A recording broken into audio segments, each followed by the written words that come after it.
Hello students, तो आज हम करने वाले हैं फिल इन द ब्लैंक्स और सेंटेंस इम्प्रूवमेंट के कुछ सेंटेंसेस को।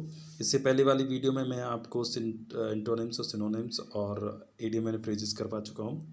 तो ये जो क्वेश्चंस है ये 41 से स्टार्ट है, आप देखेंगे इसमें।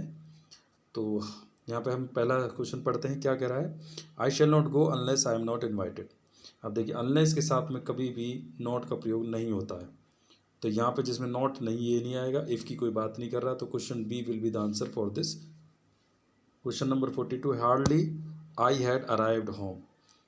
हार्डली, रेयरली, स्केर्सली, बेयरली, ये जो वर्ड्स होते हैं इनके साथ में हमेशा इन्वर्जन का इस्तेमाल किया जाता है। और इन्वर्जन का यूज़ होगा तो उसके इसमें यहाँ पे हार्डली हैड आई होगा। तो 42 का ए ऑप्शन है। 43, we didn't see this movie yet. अब यहाँ पे देखते हैं, वी डेंट सी, एक तरीके से देखा जाए तो वैव का प्रयोग होगा ही नहीं यहाँ पे, क्योंकि यहाँ पे नेगेशन है और हैज़ का प्रयोग नहीं होगा। और हैव यू नॉट है तो ये क्वेश्चन बनाने जा रहे, तो वी हैव यू नॉट, तो इस तरह से नहीं बनेगा। तो ऑप्शन होगा D, no improvement. More than one person was killed.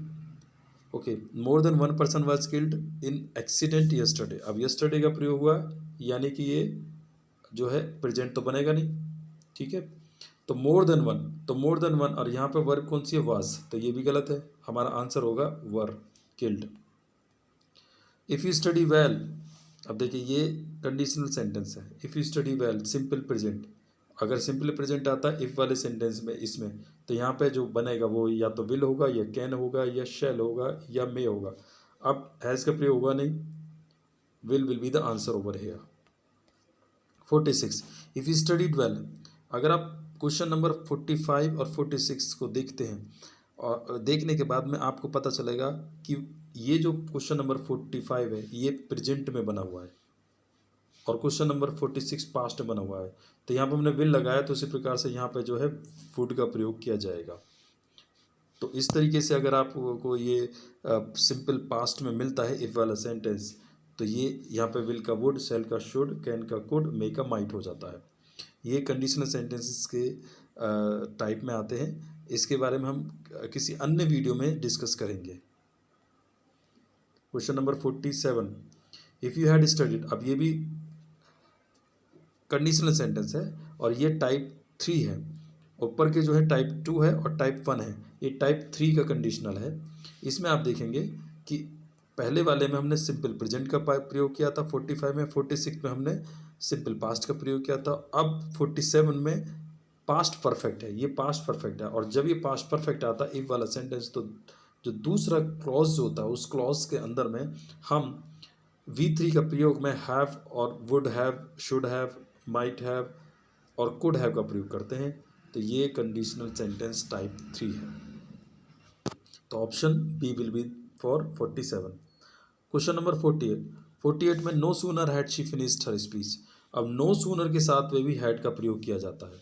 तो अगर आप देखेंगे नो सूनर के साथ हैड का प्रयोग यहाँ पे हो रहा है, तो हमें हैड का प्रयोग मिल गया है, प्लस शी का प्रयोग हो रहा है, शी के साथ में V3 का प्रयोग भी हो रहा है। अब ये बात ध्यान करने वाली बात है कि नो सूनर के साथ हमेशा देन का प्रयोग होता है। वैन का, वाई का और वेयर का किसी भी इंटरोगेटिव वर्ड का प्रयोग नहीं किया जाता है। क्वेश्चन नंबर 49, ईट इन फूड। अब देखिए ईट इन फूड, अब ईट इन है तो इसका मतलब क्या है कि यहाँ पे V3 तो आनी ही है, ठीक है। और V3 आ गई तो कोई हैज़ होगा या हैव होगा। अब देखिए आई हैव हैज़ तो होगा नहीं, हैव के साथ हैज़ का प्रयोग करते ही नहीं है। हैज़ के साथ आई का प्रयोग भी नहीं होता है।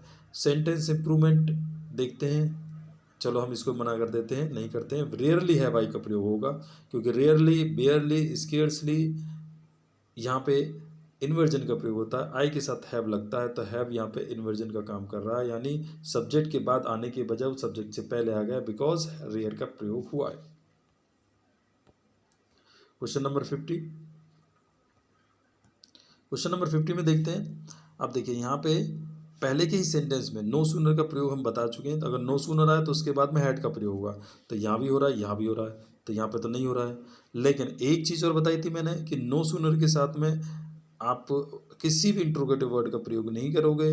आप कर सकते हो लेकिन वैसे नहीं होगा, लेकिन नो सूनर के साथ देन का प्रयोग हो जाए, क्योंकि इस वाले फॉर्मेट में आपको देन का प्रयोग करना पड़ेगा। 50 का ए आंसर होगा।